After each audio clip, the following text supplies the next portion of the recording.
Hi my dear readers, this is Simona Rich. In this video I'm going to analyze the natal chart of Queen Elizabeth. My days are now so busy, but I have to find time to create videos as such. I really enjoy them and I cannot just focus only on client work. I need to also focus on producing content for all the readers. So I'm trying to squeeze this opportunity into my workday to do that. So let's start. Queen Elizabeth, what this chart shows about her. Well, firstly, because it's a royal family, we never know whether we have correct data, but according to astro.com, the birth time is absolutely correct. But we know that it's very difficult to trust royal families. For example, when Prince William's child was born, both of them, the father and mother, emerged from, I think, the hospital, but the child looked like really grown. So nobody knows, whether it's their real child or not, and that the wife looked completely rested and everything, like she didn't labor at all. So it's difficult to trust royal families, but looking at her chart, actually, though I don't know much about her, but from what I've heard about Queen Elizabeth, this chart actually fits her. So let's analyze it. Firstly, we can see that Capricorn ascendant. She has Capricorn ascendant, and it's third decanate Capricorn ascendant. So it gives more information about who she is, how she is seen by the public, and this kind of ascendant will give, already Capricorn gives a reserved nature, and she does look reserved in the public. She's not emotional. She's like she has like calculated way of appearing in the public. She doesn't allow anything of her real nature to be shown in the public, and so she looks kind of not genuine. So this is what Capricorn ascendant can give, and because it's the third decanate of Capricorn ascendant, and decanates can be found in my ancient Egyptian tarot book. It gives nature that basically she thinks she is higher than other people. This is always, this third decanate of Capricorn sign gives this quality that the person thinks he's higher, he's above others, and these people they are sophisticated and they are very smart, and they know that, they know their worth, they know their value, but they keep that to themselves. So they think that their value is higher than other people, but they don't disclose that to others. But when people get to know her a little better, so this is the persona that everyone sees, this calculated, tough persona, sophisticated. But when people get to know her better, then further down the house, the qualities manifest. So this is the afflicted Mars and Jupiter in the sign of Aquarius, and this gives with the aspects that they make. This gives a nature that is not reliable.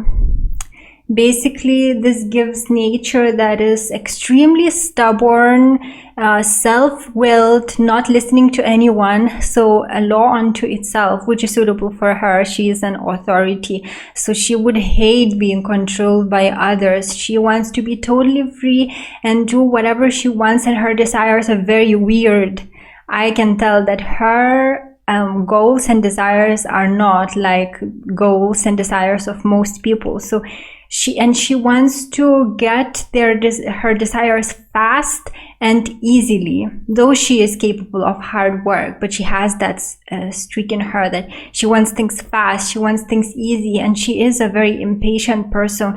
So I would actually not trust her, because in the beginning it seems that she is like a very reserved business kind of person, and it gives like she firstly comes across as reliable, but when people get to know her, actually she's not a reliable person. And interestingly, Jupiter in this position of in the sign of Aquarius gives it can give secret involvement with all kinds of groups. So I don't know why this is considered so. I would say, yeah, involvement with groups, but this particular position actually gives secret involvement in groups according to astrology, or involvement in secret societies. And also it can make her a leader of people. But since Mars is afflicted, she will take actions selfishly, thinking only for herself, just trying to be as free as possible, not really considering if it's good for even her or if it's good for other people. So mostly people who have Aquarius, Mars afflicted in Aquarius, are not trusted and are not very liked characters. But because of her as Capricorn ascendant, she does come across as someone who is reliable.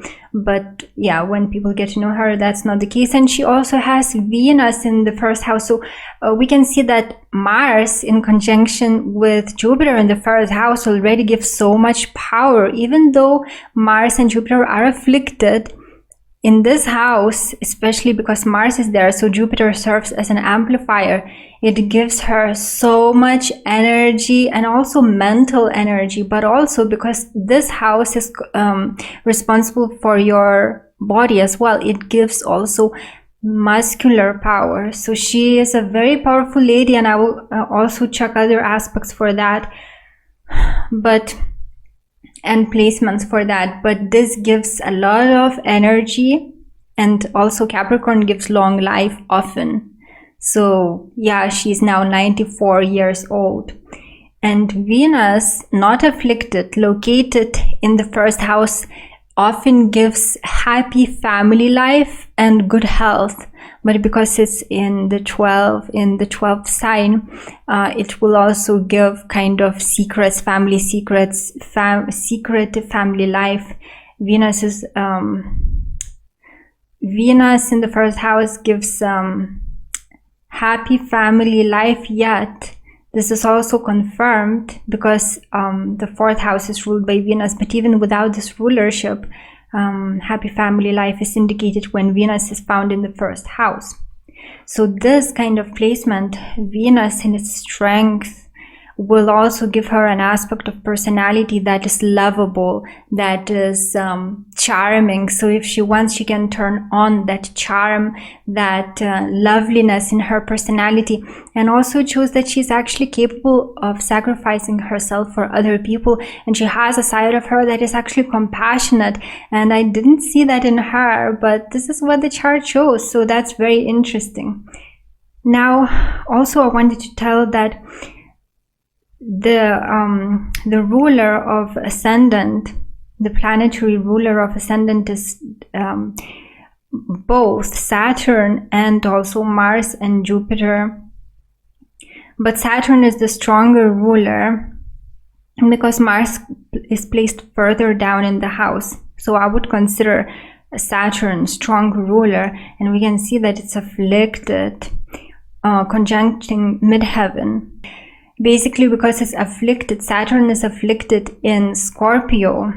This already shows that this person is not like came into this life as a good character.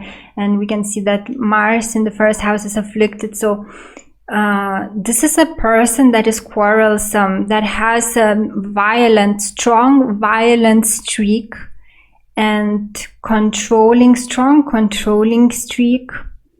And when it comes to her career, she may be involved in things that are considered underground, something to do with death or sex or secret societies, dark spirituality. So really bad things she may be dealing with in her career, with total subjects, like subjects of total darkness, so to speak. Now, looking at her second house, we find that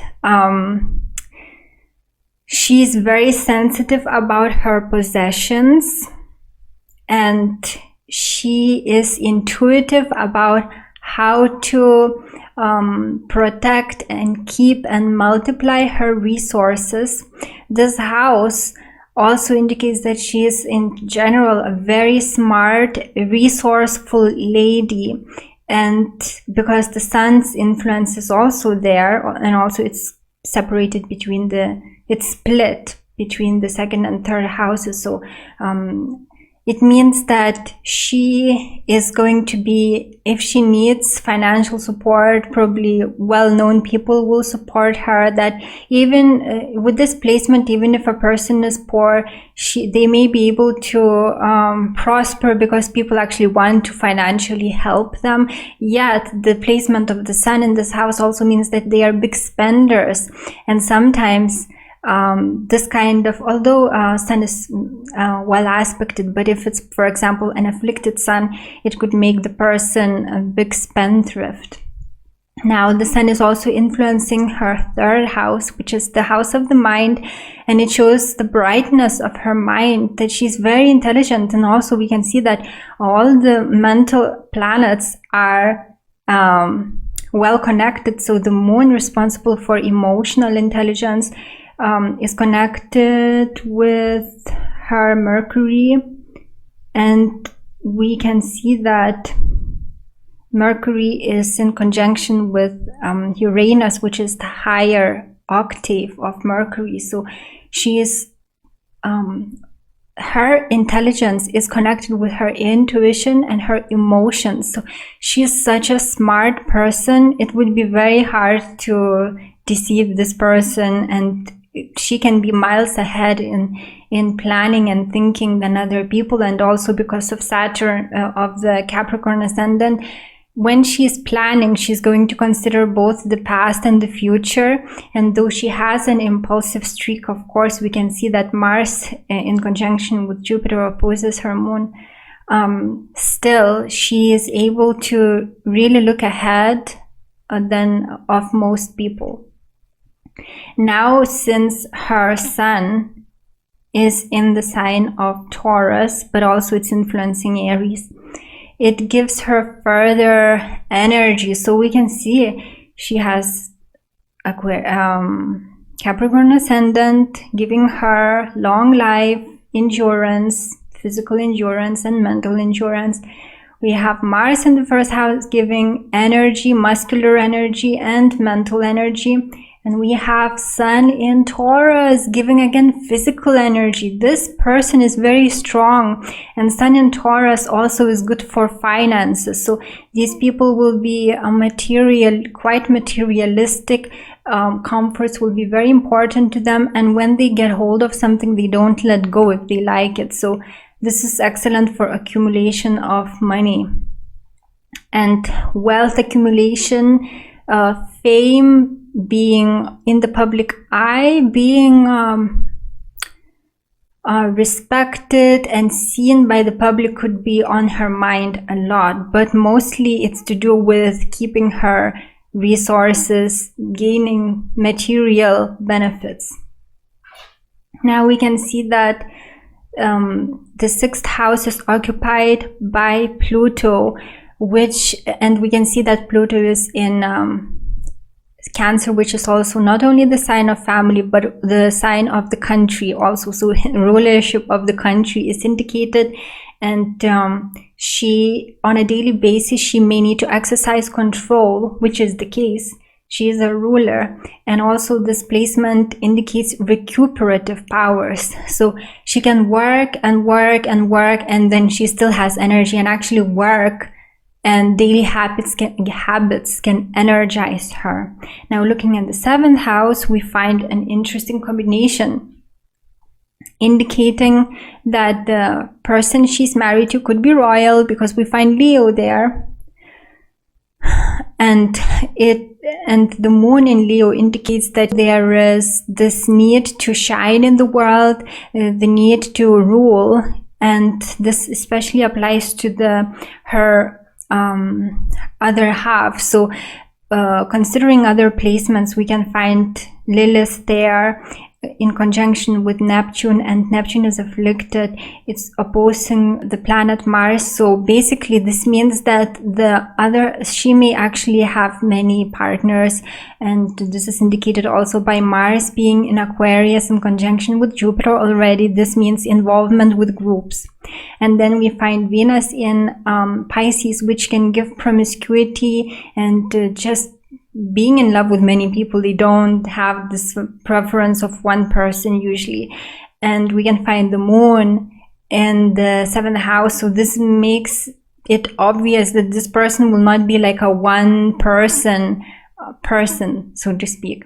And when it comes to the other half, that person may be deceptive, having feminine qualities, and also they can have royal blood. And also because she has the opposition of Neptune and Mars in conjunction with Jupiter, this means that she may be a deceptive person. This opposition takes place from her 1st house, and the other half can also be deceptive person. Lilith is there, so deceptive for evil purposes. And this kind of opposition also could give addictive personality, and just someone that is led by some kind of ideals but not really seeing reality. It could mean some kind of person that is deceptive and dishonest, and these qualities are definitely there. But the saving grace is Venus. So this is the saving placement of this chart, that Venus is strong.